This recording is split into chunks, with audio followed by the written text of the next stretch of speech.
Did you know that research suggests up to 80% of your immune system relies on a healthy gut?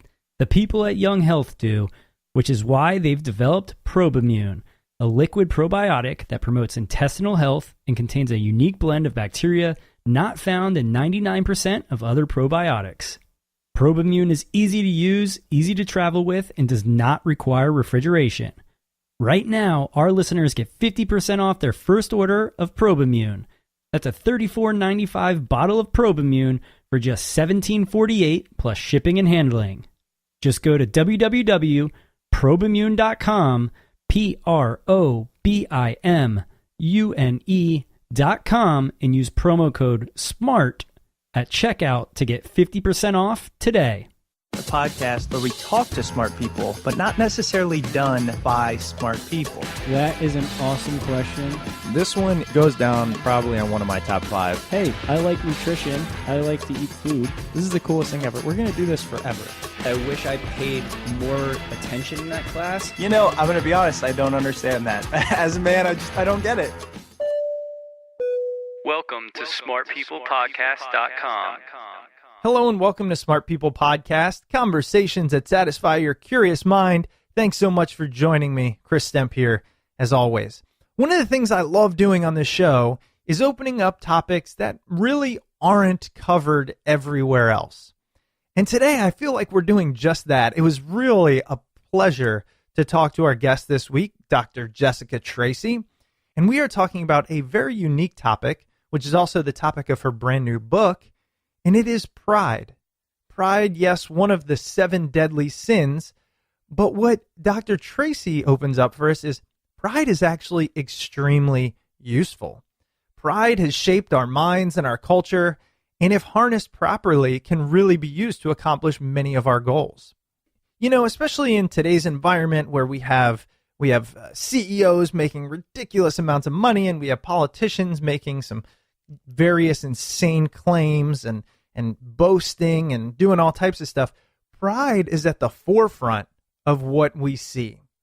And pride, the deadly sin portion, is really this hubris, this just unshakable faith in oneself that is actually not really warranted, granted, or real. And that's where the bad part is. But what about the good part? Well, as Dr. Tracy explains to us, pride can be authentic. And authentic pride makes us strive for excellence. In the right doses and the right contexts, it's been proven to boost creativity, motivate altruism, and confer power and prestige on those who display it. So how do we find the good side of pride? How do we use it to forward our agenda in an authentic, beneficial way? And that's what we're going to be covering. As I mentioned, our guest is Dr. Jessica Tracy, who is a professor of psychology at the University of British Columbia in Vancouver, Canada. She also directs the Emotion and Self Lab at that school. She received her Ph.D. from the University of UC Davis in 2005, and her research focuses on emotions and emotion expression. In particular, the emotions that are most intricately intertwined with our sense of self. Her newest book just came out. It is called Take Pride, Why the Deadliest Sin Holds the Secret to Human Success. So get ready for this. It's a great one. I'm convinced you'll learn something new today and expand that brain. Feel free to reach out to us on Twitter at SmartPeoplePod. Love hearing from you. Tell a friend. That really helps. And also today, make your good deed of the day. Head on over to iTunes. Takes 2 minutes and leave us a review on iTunes. Hopefully it's 5 stars. Hopefully you love what you hear. All right, thanks so much. Going to turn it over to this interview with Dr. Jessica Tracy as we talk about how to take pride. Enjoy.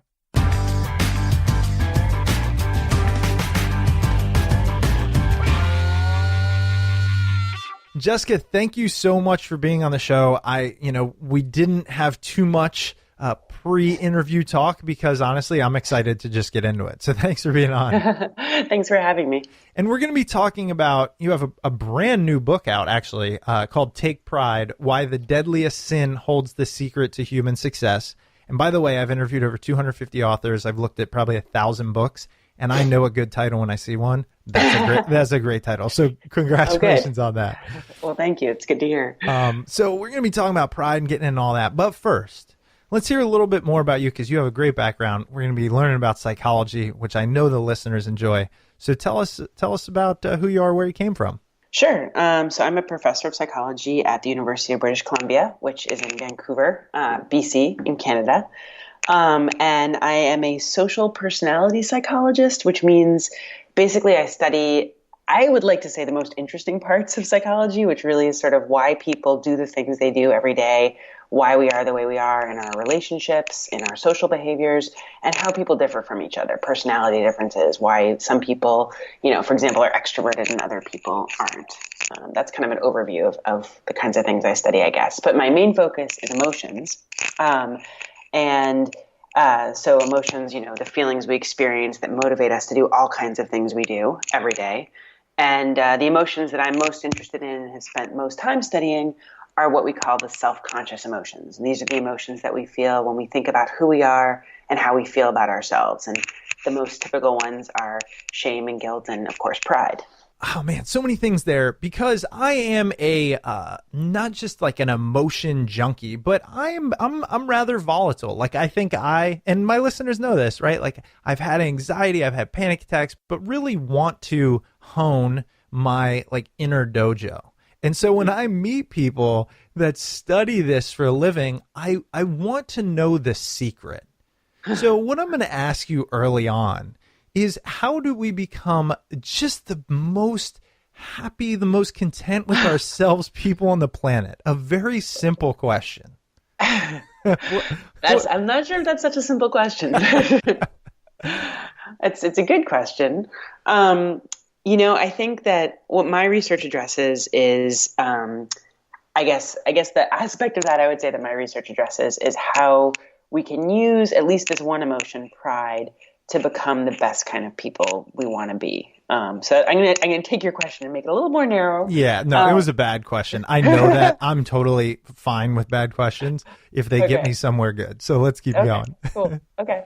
Yeah. So I think one thing is emotions are part of who we are. They are in our nature. We evolved to experience them, and they're adaptive. They do things for us that are incredibly useful. And so I think while at times they get out of hand, we might not want to experience certain emotions at certain times. Like you mentioned, panic attacks and volatility and anxiety and all that stuff can be incredibly troubling. I do think it's useful to remember that they come from a quote unquote good place, right? We have them for a reason. They're not just there to mess with us. They're there to actually help us survive and reproduce and accomplish things in the world. And this is absolutely true of pride. And I think pride is an interesting example in this case because a lot of people assume that pride can be really problematic, that we shouldn't experience pride, that means we're a bad person, we're egotistical, we're arrogant, we only care about ourselves. And what we found in my research is that there are two different kinds of pride. And there is a pride that's like that. We call it hubristic pride. And that pride is all about being arrogant and egotistical and conceited. And I think there are some problems with experiencing that kind of pride, which we can talk about at some point. But there is this other kind of pride, which we call authentic pride. And that kind of pride is actually really good for us. It's really useful because that's the pride that makes us want to be good people, right? That's really the reason that we care about how we see ourselves, how others see us. And so as a result of caring so much about that, we strive really hard to become a certain kind of person. And sometimes that means working really hard to achieve great things. Other times it means being a good person in our relationships, right? Being a good parent, being a good relationship partner. The reason that we want to do all those things is because we want to feel good about ourselves. And that's really what authentic pride is. Wow. Such a great place to go because now I got to ask, and this really gets to the heart of a lot of, I think, sometimes my unease is, how do we know if pride is driving us in the right direction?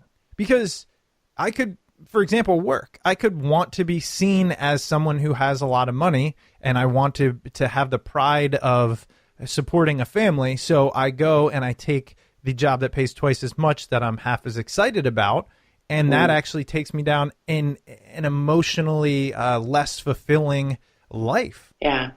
No, that's a great question. And I think these are the kinds of decisions people have to make every day, right? And it's not just going to be about pride. There's always going to be other factors. I think many people are in a situation where they don't have the benefit of being able to choose, right? I mean, if you're in a situation where your family really needs money, you might not have the luxury of saying, well, I'm going to take this job that pays me less, but is more fulfilling to my sense of self, right? You might have to say, you know what? Right now, the most important part of my sense of self that I need to fulfill is myself as a family person, right? As someone who provides for my family. And that means taking the job that might be less enjoyable for me, but is going to let me do that, right? And I think there's other times in our lives where many people say, you know what, maybe my family's doing okay. Maybe they're going to be provided for and that'll be fine. And maybe we can live in a little bit of a less nice house, or kids can, they don't have to go to private school, whatever the decision is. And then I can find the job or take the job that actually fulfills my ideal sense of who I am, that lets me become the kind of person I want to be.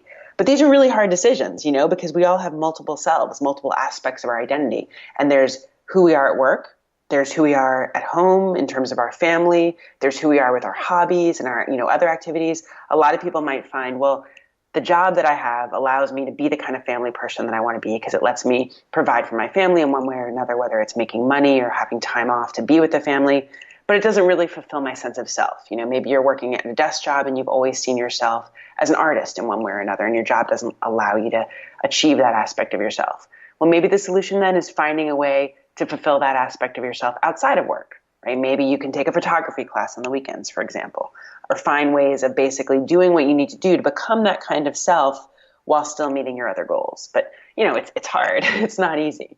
No, it's not easy, but I think what you're alluding to is the fact that you can take, this emotion, I guess. Is that what we're going to call pride? Yeah. You're the one that studied it for so long. How do you even say, because we look at it as a deadly sin, essentially, right? Right. But what is it? Well, pride it is an emotion, and it's really two different things, as I was mentioning. So what we find is that we've done this in different kinds of studies. Sometimes we ask people to talk about what they think pride is and tell us kind of words that come to mind when they think of pride. Other times we ask people actually to experience pride. So we say to people, tell us about a time when you felt really proud of yourself. And this is a really neat task you can use to elicit almost any emotion. If you just ask people to remember an emotional event and then describe it or think about it in really great detail, what happens is they end up kind of putting themselves back in that place, and they actually can re-experience the emotion. And so when we do this with pride and then ask people to report the kinds of feelings that they're experiencing, we get two very different sets of feelings. And the same thing happens when we ask people to think about the words that come to mind when they think about pride. We get two very different sets of words. And we use various statistical analyses that tell us that, in fact, these are two different things. And one set of words is things like, arrogant, egotistical, conceited, pretentious, all the stuff that goes with the deadly sin conceptualization. And then the other set are things like achievement, productive, accomplished, self-worth, confident. Right? And this is a very different set of words. And what we find is that when people experience one versus the other, we see different outcomes. So when people feel hubristic pride, the bad kind of pride, they tend to report feeling aggressive, disagreeable. They tend to show low empathy for others. They don't really care about others and will even sort of take advantage of others to get what they want. In contrast, when people feel authentic pride, they really show a lot of care for others. They're more empathic toward people who are different from them.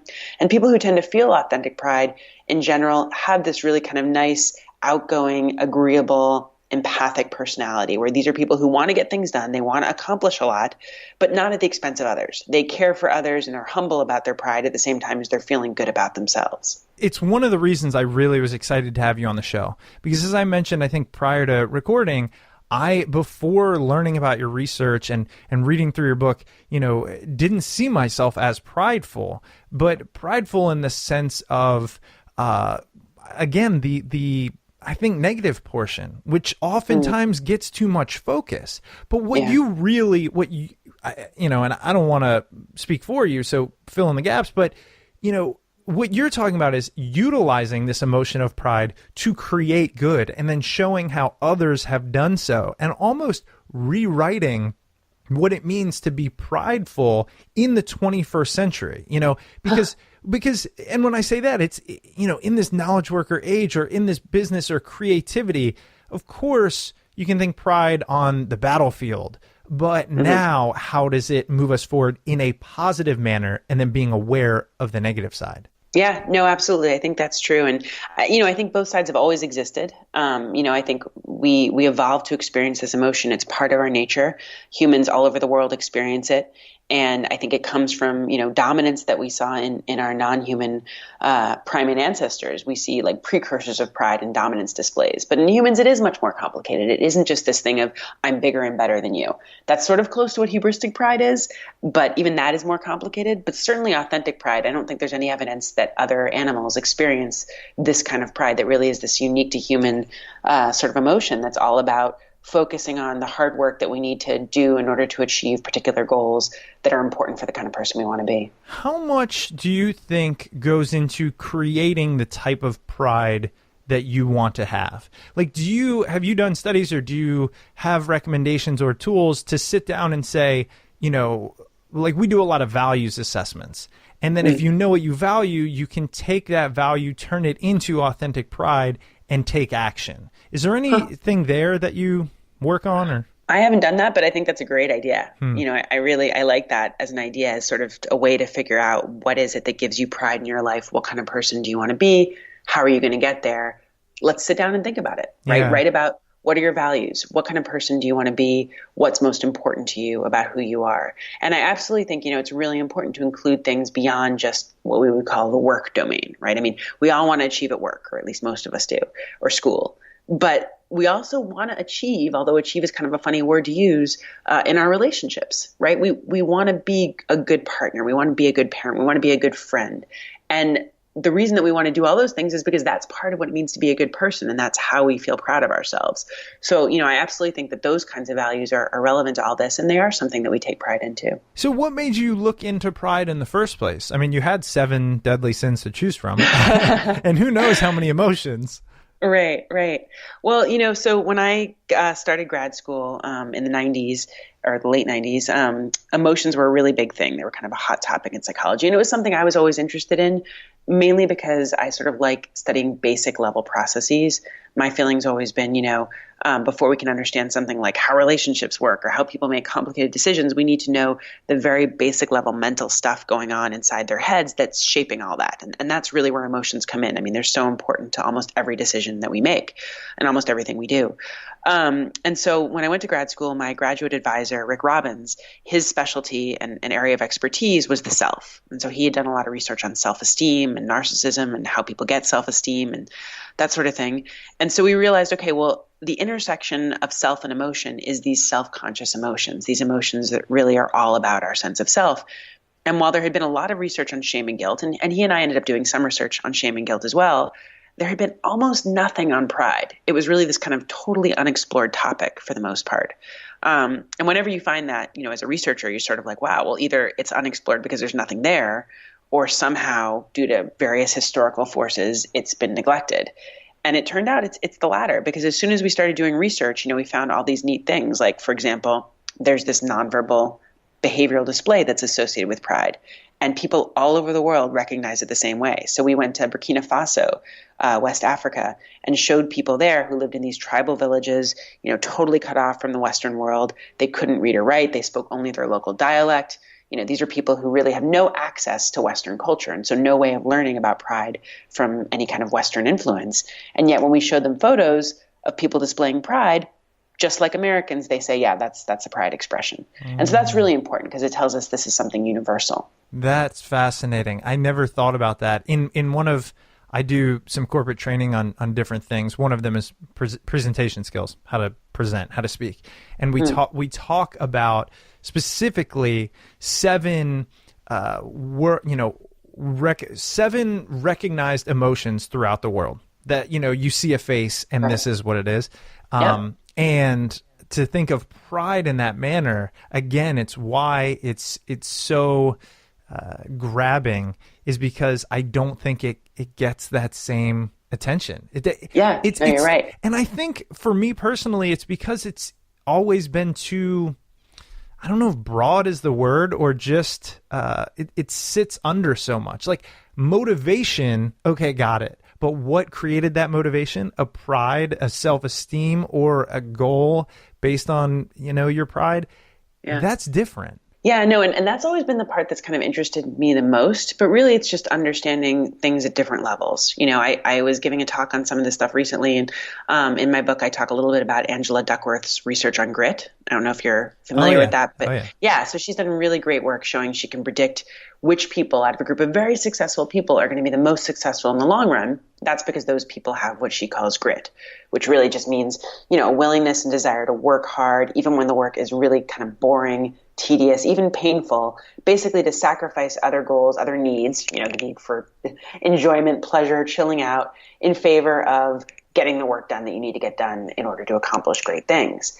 And I think that work is amazing, but it's interesting because, from my perspective, it's like, well, she didn't really look at what drives people to do that, which again, no fault to her. I think everyone tackles their own piece of the pie basically. Right. But I was giving this talk and someone said, this is really cool because, Duckworth assumes, well, some people have grit and some people don't, and let's figure out how we can make everyone have grit. But what's the basic motivation that gets gritty people to do what they do, right? What is it that drives them to do that? And one of the big points of my book is that we don't just do things because we know they're good for us, right? That's not, knowledge isn't enough to kind of motivate behavior. Emotions are actually what motivate behavior. We do things because we feel something or we want to feel something. And what I argue is in the case of people who have grit, what we want to feel or what they want to feel is pride. They want to feel good about themselves. And it's that desire to get that feeling that actually allows them to say, okay, I'm going to do this thing that's really hard and uncomfortable and boring, even though there's something that would give me immediate pleasure instead that I could do instead. I could just sit on the couch and watch TV. I'm going to pass that up and do this much harder thing because what I want to feel and what I know I will feel if I do it is going to be much greater in the long run than what I'm currently experiencing it or what I would experience if I went for pleasure right now. Wow. It's like one of those tattoo a quote moments. We do things because of how it will make us feel. No, what was it? I don't want to tattoo the wrong quote. I don't know. I'm not sure about that one, but yes, I agree. How we think it'll make us feel or how it makes us feel. I really enjoy that. So there's a number of case studies you give. And I think that those are a good way of making this idea of pride sink in. Do you have a favorite story or a favorite thing you studied throughout this that epitomizes pride and perhaps the good, authentic and perhaps the hubristic? Well, I can tell you a study that I think is a neat example of a lot of this stuff. And then I'll give you a case study version of it that I think illustrates it nicely.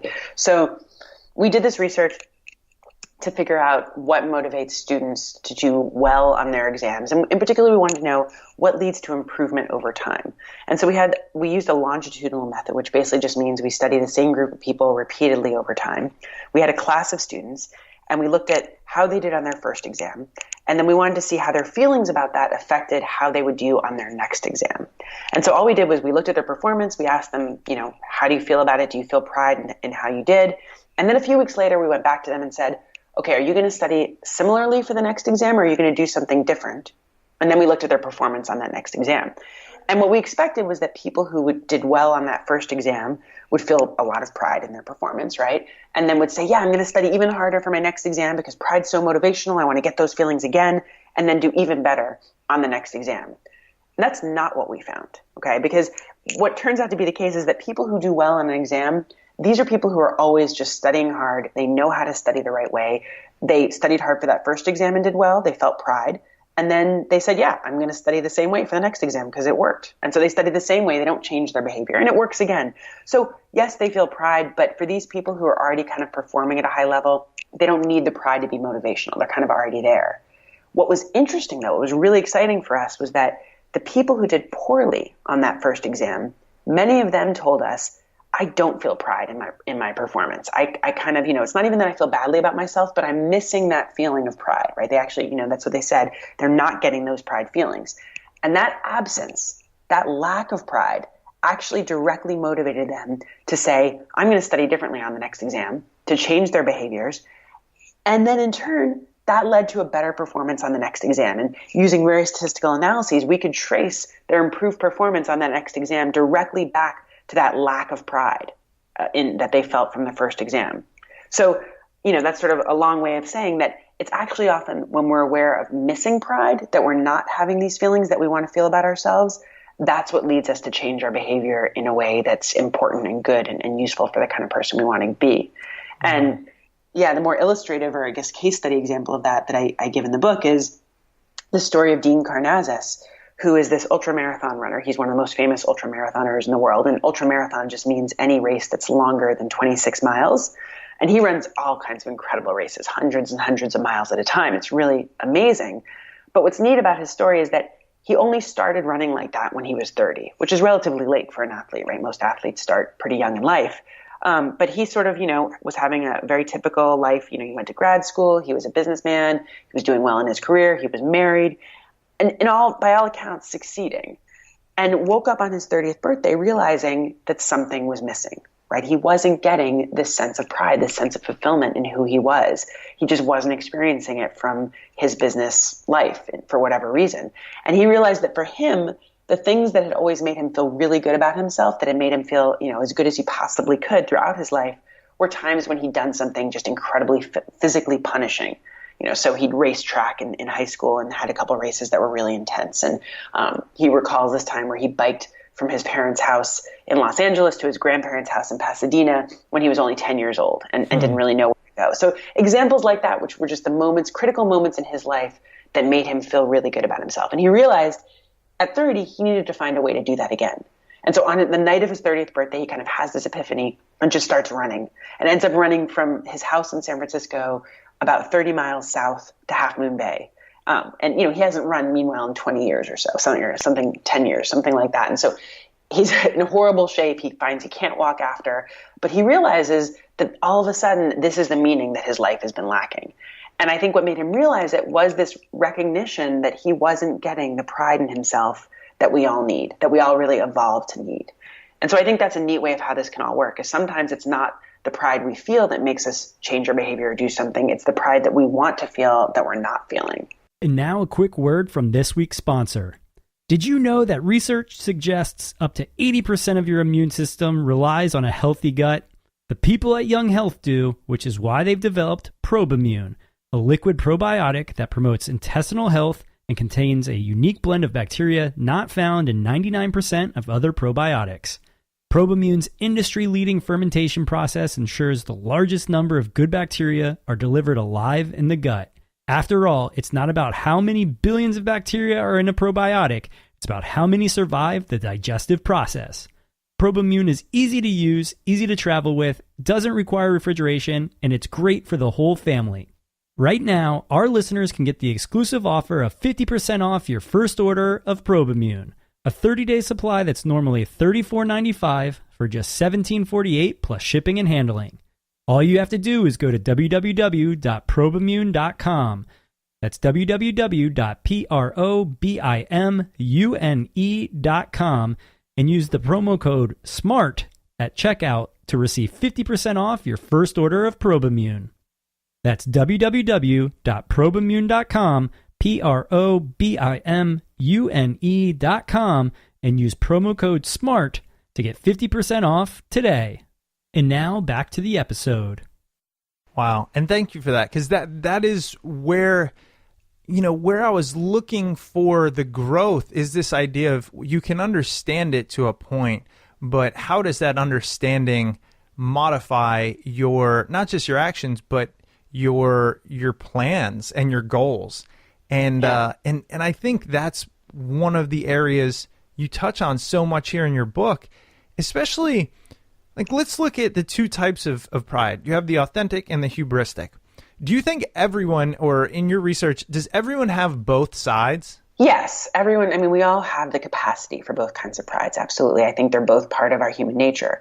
Now, whether everyone always experiences both, no, that's a very different question. And there are big individual differences in the tendency to experience each. So there are some people who feel a lot of authentic pride, some people who feel a lot of hubristic pride, some people who feel a lot of both, some people who feel neither. So, all these things vary basically. And I think we all know people in our lives who kind of embody hubristic pride, right? The person who thinks they're better than everyone else, a bit arrogant, assertive, likes to take control of every situation. We all know people like this. And there's good reason that hubristic pride is adaptive as well, just like authentic pride. In the case of hubristic pride, it's not that it makes us do things that make us like ourselves or become a better person. It's that it helps us take control, right? So it basically is a way of getting dominance over others. People who feel hubristic pride essentially enact the kinds of behaviors that allow them to get power. Dominance is a way of getting power, and it's a kind of power that doesn't make you well liked, right? People don't look up to you when you're dominant because they respect you and want to follow you, but people are afraid of you. Dominance basically wield control in this way that's manipulative and aggressive and fear-inducing, and followers, for whatever reason, often are intimidated and so choose to defer to the dominant rather than risk whatever's at stake here by the threats, basically. Right, and I'm glad you went there because one of the things it brought up for me, have you ever read or heard of the book The Psychopath Test? I'm not sure. It's essentially, and I'm sure you've at least heard of the idea, but that a lot of, or maybe I shouldn't say a lot, but a statistically higher amount of CEOs in large companies have psychopathic tendencies, okay? And the idea being because what gets them there is this crush all in our way mentality. And it just made me think of, I wonder if there's a link there in that, do you find, or have you looked at pride, specifically hubristic pride, displayed more in leaders? Is it an effective way of leading, or do you tend to see that, people at the end of the day, although they'll follow more of that hubristic pride, they will, be more successful when led by somebody who has authentic pride? Yes, that's a great question. So we've done these studies, and what we found is that there are two different kinds of leadership, and they're very distinct. So on the one hand, we have dominance, what I was just describing, where it's all about leading by intimidation and threat, guided by hubristic pride. On the other hand, we have what's called prestige. And prestige is a kind of leadership that's based on actual accomplishments. So these are people who have something of value to contribute to the group, typically something that the group likes, they're good at, whether it's they're smart or they have a particular skill. In ancient hunter-gatherer societies, it might be that they were a really good hunter or gatherer. These people have this ability and they're nice. They care about others and they want to help others learn from them, learn whatever their skill is. And that's really important because the way that prestigious people get power is by basically displaying their skills to others in such a way that others choose to follow them because they think, wow, if I follow this guy, if I give him power, I can learn from him. I can get his abilities, I can get his skills and then have them for myself, right? And so both ways are sort of ways of getting power. You can see on the one hand, it's, well, you're getting power because you're telling followers, if you don't give me power, I will hurt you in one way or another. I'll take away your wealth or I'll physically hurt you. And the other way, it's, well, give me power because then you're going to benefit. You're going to learn from me. Two very different ways.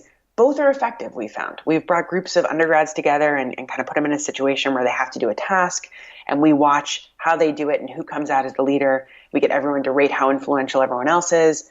And what we find is that the people who use dominance end up with just as much power, just as much influence over the group as the people who use prestige. So both of these tactics are actually effective in terms of getting power, but only one way actually makes you well-liked, right? We don't like the people who use dominance. We're afraid of them, right? We give them power because we feel we have no choice, but we never come to like them.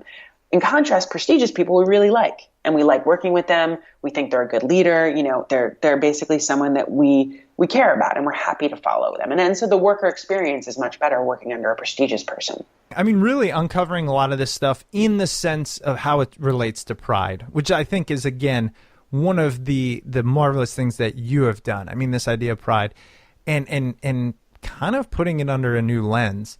Have you then gone on to discuss or learn, how do we almost hack the system? Like, how do we use this to not just our advantage in the way of getting more of what we want, although that's part of the question, but also of being more of who we want to be, of understanding ourselves through this emotion and becoming potentially a, not just a more liked individual, but a more emotionally well-rounded or content individual? Yeah, I mean, I guess that's the ultimate goal. And pride is only one piece of it. Yeah. I wouldn't say pride is everything and it's all we should shoot for. Sure. And, I think happiness is important too. And there are negative emotions that serve important functions also.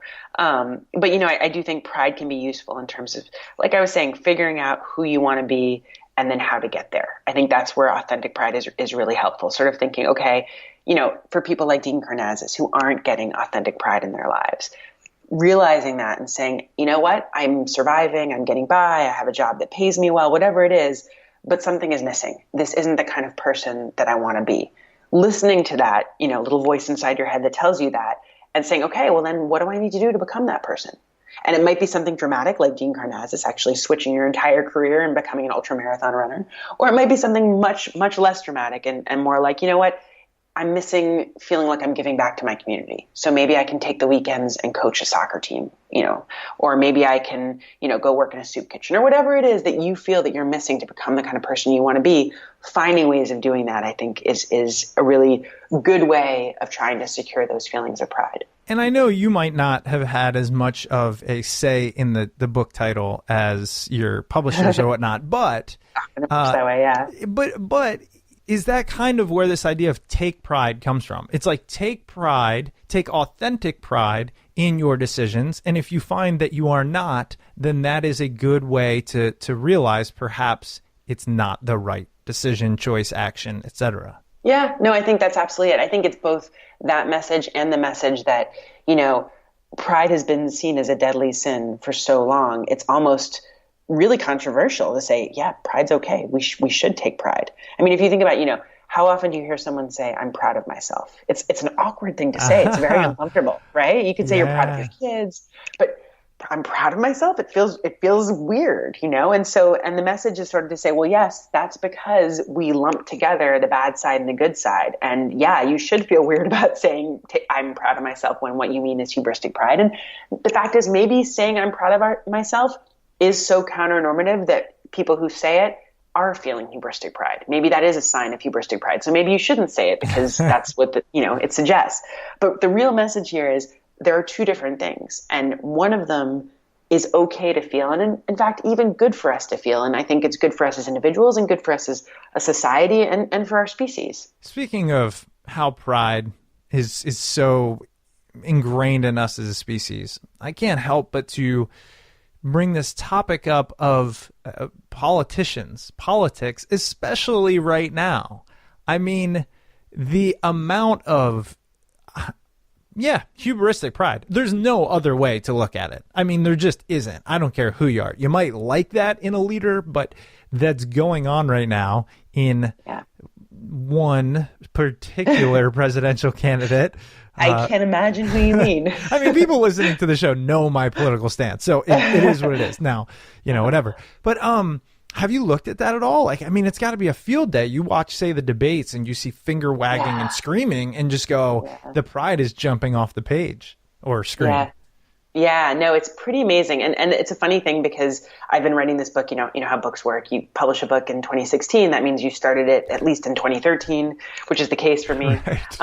So right. I was going to say in 2000. Yeah, exactly. Right. So I've been working on this for a while, and I've used Donald Trump as an example of hubristic pride for a long time, long before he was anywhere near politics, right? Really? Just because, I mean, he's been a public figure forever, and at least in my lifetime, and he's always exuded hubristic pride. He's always just been a fantastic example of someone who is very willing to say things that to most of us seem, wow, that's really counter-normative. That's not okay. You're not supposed to talk about how great you are all the time in that explicit way. There's other ways of getting the point across.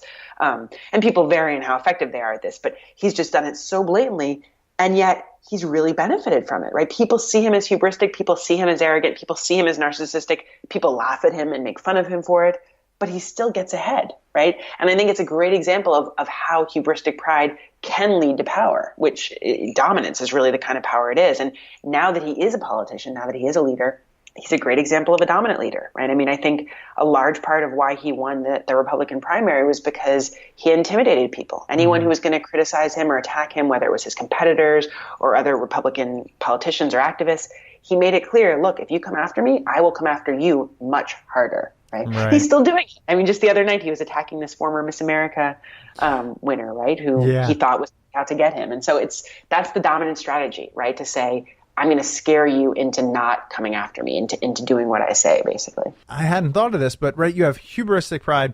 Trump, he's just exudes that. Do you think because he has so much of it and because he's so willing to say, I'm great because I've built great things, I do these things great, people are starting, I've heard this, I'm sure you have, they say he's so comfortable with saying that it is authentic. Like, is that possible to cross the divide, to be so hubristic that that's just who you are? Now, I'm not going to go into what that says as an individual, but is that even possible? What I would say is hubristic pride, I think, is always kind of underlined by some sort of defensiveness. That is, there's always some kind of underlying insecurity or shame that's driving it. And the reason I say that is because it's a grandiose sense of self, right? People who have hubristic pride, it's not just that they say, you know what, I'm really accomplished and I'm going to acknowledge it. That's different. That could be authentic pride. The Nobel Prize winner who sort of says, you know what, I did some pretty great science.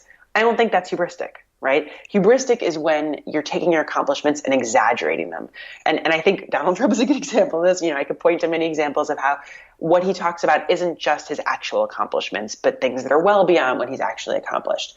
That's hubristic. And, the only reason that people would do that people feel the need to constantly base their sense of self-worth off something that's not real, right? Not a realistic appraisal of themselves, but rather this aggrandized, sort of grandiose sense of self, is because they're so afraid of these underlying feelings, right? This shame, this I'm not good enough kind of sense. And I could speculate as to why Donald might have that. But I think, there's evidence of this in studies that people who show this kind of hubristic pride deep down don't feel good about themselves. There's studies that show, for example, if you measure their automatic responses, the kind of responses we can't really control, they tend to respond really quickly if they see a word that's like cockroach, right? A really bad word associated with me, the word me, right? So that sort of says, oh, maybe they have these negative associations with their sense of self.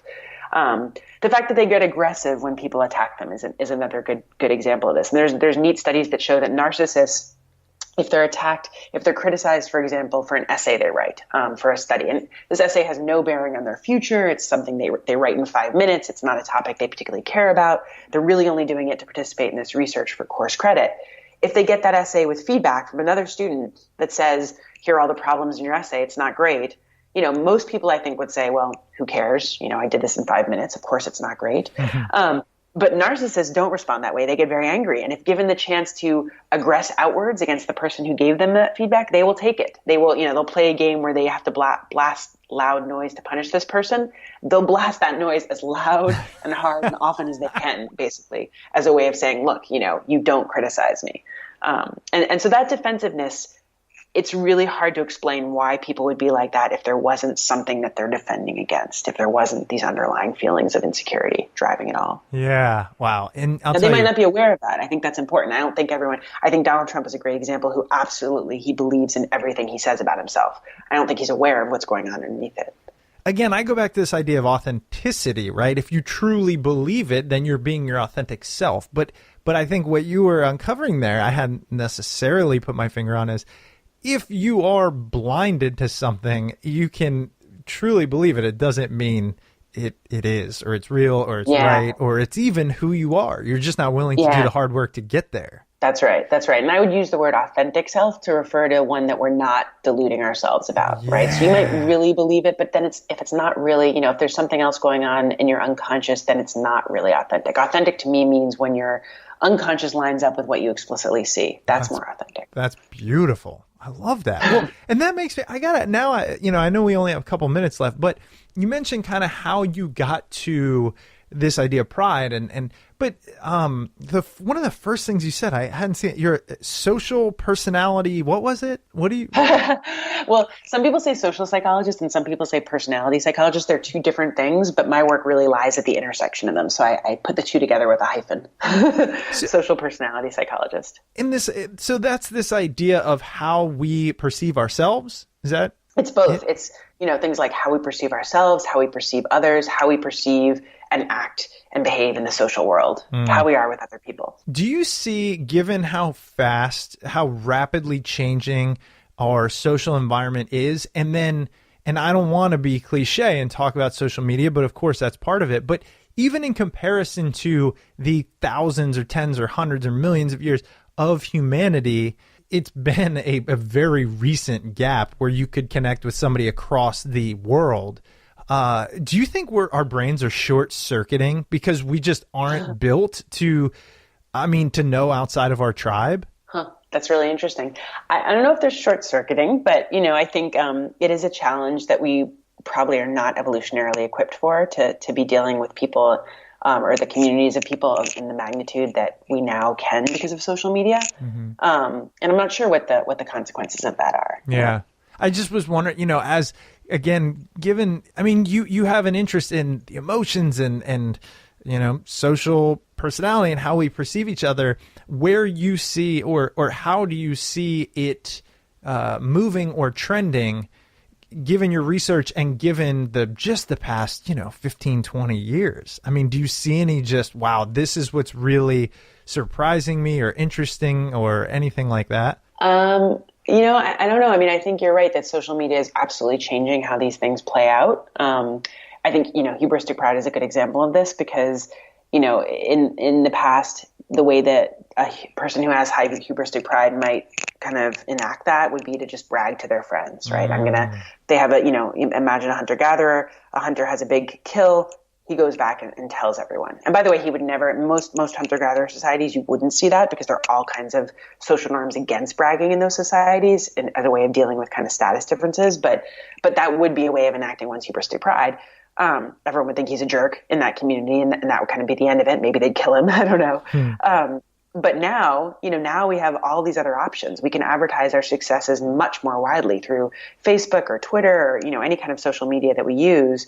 And the norms change as well. There are different norms for when and how it's okay to talk about your accomplishments. And they vary from culture to culture and society to society. I think they vary from social media platform to social media platform. I think the norms in Facebook are very different than the norms in Twitter. And, I think that goes for every various media outlet. And so I think one challenge for people who use these things is to figure out what the norms are and how you can use them as a way of connecting with others and maybe celebrating your own successes, but without kind of falling into that hubris trap. And how that happens is, like I said, going to vary from culture to culture and platform to platform. So it's very complicated and tricky. Yeah. It's like stay humble, but stay hungry. I heard That's that right. somewhere. Yeah. I think that really can keep you on the right track. Well, Dr. Jessica Tracy, I want to use your full title. You've earned that, doctor. The book, again, Take Pride, Why the Deadliest Sin Holds the Secret to Human Success. We've covered a lot of it, but, a lot today, but just a sliver of what's in there. So I highly recommend it. Brand new book, some great studies and just great stories in there about a topic that I think you're opening a lot of our eyes to. Well, again, Jessica, thank you so much for being on the show. It's been a real pleasure, and I'm excited to share this with our audience. Oh, cool. Good. Thank you. All right. Well, have a great day. Thanks again, and keep up the good work. I'm looking forward to whatever comes next from you. You can't stop now. Awesome. That's right. Cool. Right. Thanks a lot. Thank you. All right. Bye-bye. All right. Take care. Bye.